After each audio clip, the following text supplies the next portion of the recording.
kicking off our advent calendar with Ligea, obviously myself. Hello. We're going to be jumping into December 1st. So, Ligea, why don't you go ahead and explain to us what is an advent calendar? An advent calendar. We need to start with a wreath. Because we're going back to a time when not everyone had a smartphone or even a clock on the wall. People needed to know when is Christmas, and that is a tricky question.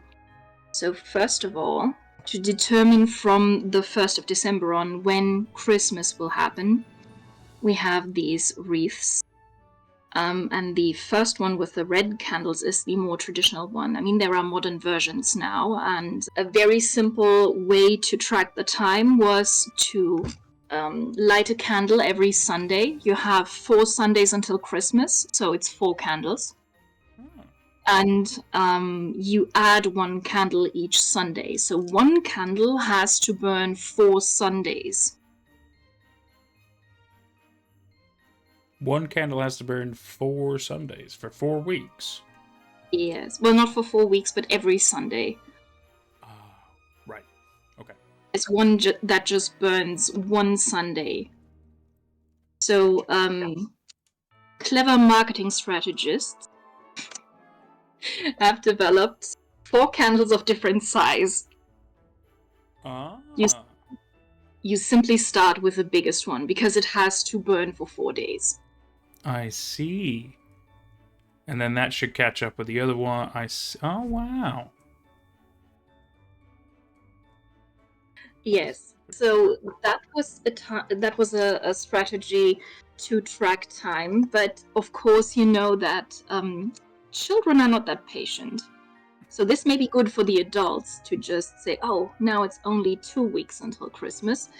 But children had slightly different ideas. And, you know, when you have children in the back of the car and you're driving and it's a long road trip and they keep asking, are we there yet? It's pretty much the same with Christmas. Experience was similar, yeah.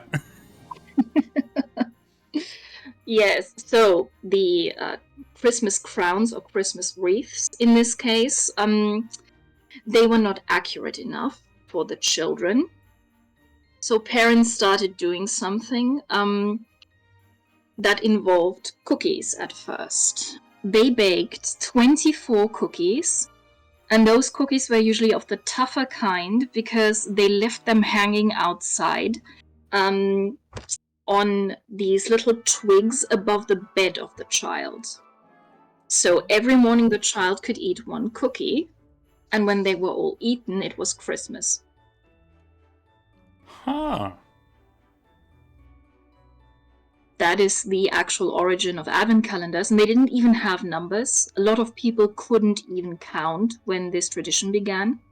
And they were usually round cookies, so you didn't need strings, but these cookies were like big rings that you could put on a twig or a little branch, and you would just bite them off or break them off when you wanted to eat them. Wow. That makes a lot of sense. It's interesting to see that it hasn't really had to evolve beyond that, really. It's kind of still been in that form in some sense. It's just maybe it's not cookies anymore. It's a variety of other edible things usually, or in some cases candles and stuff. Very interesting. It did evolve a little bit, so I'll show you some more of the historical ones, and I'll show you some modern ones too. Awesome. Cookies became more elaborate over time. Oh, wow. You have some with numbers, some with a little bit more decoration. And then they got the idea to put these horrible, very tough cookies into little bags.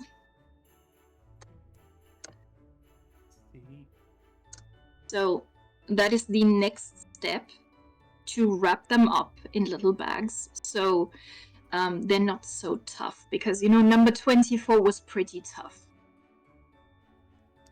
Yeah, if it's been up there the whole time. Makes sense. Right. So that's how this started, and you can see that there is one that looks like a little castle made of boxes. Yeah. That is already more advanced, and you could put other things in there, not just cookies. This is one of the first calendars of the modern type, and that's just a cardboard box with 24 little cardboard doors. Ah. Wow. That's a historical one. And there we have some more. So these are all for children. These are all with chocolate. Yeah, that's what I grew up with. You can see the little doors. So they are randomly distributed on the box. So you have to do a little guessing game in the morning to find them. And it's usually that kids open them and then they leave them open so they can tell which they've already checked. Yep, that's right. Sometimes they even had a little picture on the inside too, and you're like, ooh. Yes, and it's usually with chocolate. So you can see that in the first one, in that blue one, with all the little chocolates that have different forms, like, for example, a star or some sort of toy. Like one of them is like a little train. Yep. Takes me back to my childhood. Yes. So number 24 was usually a bigger door or a double door. And back in the days, in the early 20th century, children got only that. They got only the chocolate from the 24th door and not much more. So we've talked a little bit about advent calendars before we started, which means it's your turn now. I have one that is very, very modern and doesn't contain chocolate. Ah, my kind of advent calendar. I'll go ahead and share the one that I'm probably going to do again this year, potentially with my dad again, because it's just so much fun. Oh, it's also beer. Oh yeah, of course it's beer. We quite like the BrewDog one. This is the one that we like at the moment. That is cute. It's great. There's all kinds of different flavors and stuff. It's just a fun way to try all the different beers, and we like most of them, to be fair. Yes, and it's so colorful. Yeah, and it's quite exciting as an adult. I mean, it makes us sound like alcoholics, but you open a door and it's like, oh my god, a new beer today. Wow. So, have you found any just by using the calendar? Did you stumble across some beers that you didn't know and that you really liked and that you kept drinking after this? Yeah. I mean, so I've for beer advent calendars, I've only really done the BrewDog ones. So it's all the BrewDog brand, and they do. I think they do maybe like a couple of stouts. They do quite a lot of like hazy ones. They do IPAs, craft beers, things like that. Is more their kind of niche. And a couple of like session ones, which are lighter ones, kind of not quite a lager, but in some cases more like a pilsner and things like that. And I would say that yeah, I've tried a couple of ones that I was surprised to be like, oh, you know what, I'm really glad I got to try this. And then there were definitely ones that were like horrendous in my palate that I was like, I would never drink this again. But that's the fun of it, you never know what you're gonna get compared to just chocolate, where it's all the same kind of chocolate. This is far more varied, and it's quite fun. I find it very fun in my opinion, and yeah, it's definitely introduced me to some beers that I was like, wow, I'm definitely having this again. Wow. So the bad ones, you could use those for cooking, like for glazing ribs or something like that. Possibly. It depends on what kind of flavor you want to go into your food, but yeah, possibly.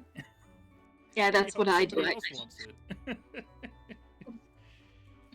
Right. So, what other modern forms do you know? I mean, there's a lot more than just beer. Which others have you seen? I'm trying to think of the one that I got my mother one time. I'm pretty sure it was a Yankee Candle advent calendar. Oh. I'm gonna go ahead and send you a picture. Mm-hmm. Which I found to be interesting, the fact that, in some cases Advent goes all the way to 24, Christmas Eve, and then some of them only do like 6 or 12. I find that to be quite something, but yet again, it's still in the Advent style where you're meant to open up one every day. Yes. So I wonder why they do that. Why do they not all go 24. Why? I suppose 12, but I'm pretty sure I've seen a 6 before, and I'm like, I don't know what this. Why only 6? That's not even like a full week, you know. I found that to be a weird one. Well, it's probably for the period between Christmas and the Three Kings. Oh, you mean like New Year's? Yes, it covers the New Year, but those are the 2 weeks, or well, not 2 full weeks, but the song about the 12 days of Christmas is about these days between Christmas and the Three Kings' arrival. Ah, I see. And those are called the Rough Nights in Germany. So these are the very cold and very dark nights. So you need lots of birds and lots of presents and lots of food to get through them. Wow. Very rough nights. Yeah. But we'll talk about this. We have a video about this. Absolutely. That's why we're doing the advent calendar. Right. I have seen some with cosmetics. So the ones with cosmetics are big right now where I live. You have all kinds of stuff like creams and eyeshadows and stuff. So really just tiny portions that you can try. Right. And stuff, yeah. Yes, or different soaps or different perfumes, and then you have tea. And well, I've even seen one for people who have beards. So the whole calendar is just about your beard. No shower gel, no comb for your hair, just a beard comb, explicitly. Well, I haven't seen a beard grooming one. That's quite interesting because there's not a lot of stuff you can get for your beard. Question mark? I don't really know. It's not like I do much beard grooming. I think Santa himself would be interested in that. I'll tell you what. Instead of leaving out cookies and milk, leave them out a little beard grooming kids. And he probably thinks, "What is this shit? It's already Advent, like." Am I supposed to open all of it at once? Like, what is this?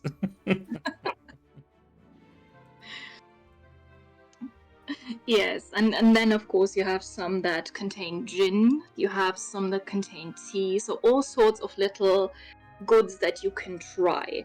And I really don't think that the one containing gin or, for example, the one containing whiskey makes sense because it's really just half a shot glass. It's not even a full shot glass. Yeah, that's fair, but yeah, that I think that's really for alcoholics because you can't share it. Yeah, that's probably what it is. I don't know if I'd go for a whiskey advent calendar. That seems good. That does sound like you have a problem. I find the beer one a little fun because you have one beer and that's kind of it. But yeah, just a random shot every day, that might be bad. And you have to drink it. You can't open that thing in the morning because you have to go to work. you have to do it when you come home. Well, that makes sense. Come home from work and then you do it, right? You got something to look forward to at the end of the day. Okay, that's fair. Right. So now we have calendars for adults. We still have those for children. But an important question would be, with these 24 little doors, when exactly is Christmas? Well, I suppose, yeah, you got a point because the point of the Advent is it's 24, but then obviously you go through all of them, and then the following day is Christmas, right? It's just a different way to kind of keep track and, like you said, entertain children, right? But the problem with this is that Christmas is not always on the 25th. So we have different calendars, and we have different versions of Christianity. For example, we have Orthodox Christianity that is really big in Eastern Europe, in the Slavic countries, but also in ancient Greece. Right. Ancient Greece, because Orthodoxy has existed since Christianity made it to Greece. So they're still following that very ancient rite. And the Slavic countries have also accepted Orthodox Christianity. So Catholicism and Protestantism is more in Western Europe, and then of course you have that around the world. So for Orthodox people, Christmas is not even in December. Oh, right. They usually celebrate it when the Three Kings arrive, which is the 6th or 7th of January. Oh.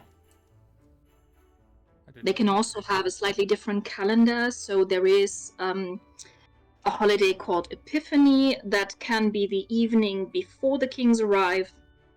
In some cases, the day when they arrive is called Epiphany or Three Kings Day. And then, of course, between Catholicism and Protestantism, you have some different dates. So, for example, in England, you also have Boxing Day. That's right. So, would you explain how it has been explained to you? Because, as far as I know, it's not the historical Boxing Day anymore. So to my understanding, Boxing Day was it was a day for usually the poorer people, the peasants, and the people who had to work during Christmas time for the more noble families and everything. This was kind of a day for them to have like their own little mock Christmas, if you will, with their families. This way, they weren't interrupting the more nobles' Christmas time, so they could still work and shit. So that was Yeah. what I was led to believe. Absolutely, yes. That's what it is in England, and as far as I've heard, it's now an opportunity to shop for deals. So you just grab the gifts and you. So many Boxing Day deals. They love talking about that. Right. And for most other people in the world, it's St. Stephen's Day. So we're not talking about St. Stephen. We have some saints this week that we will talk about, but he is the very first martyr, and that is his day, December 26th. And everyone else calls it St. Stephen's Day, so it's not Boxing Day outside of England. Yeah, it's just an us thing. All right, then you have the 25th, that is obviously Christmas proper, but a lot of people, especially in Catholic regions, they also celebrate on Christmas Eve on December the 24th. So that can be the day when the children get the gifts, for example, and it's related to a heathen custom, but also to a Jewish custom. So if you know anything about the Jewish Sabbath, then you know that Sabbath starts the evening before Sunday, and not on Sunday morning. Right. And it's the same with a lot of these heathen faiths with Germanic heathen faith. Tripping over my tongue today. And Celtic people, so usually they start celebrating the evening before the proper holiday. And you can see this with Halloween, for example. The proper Christian holiday would be All Saints on the 1st of November, but of course the Celts have to start on the evening of October 21st. Sorry, 31st.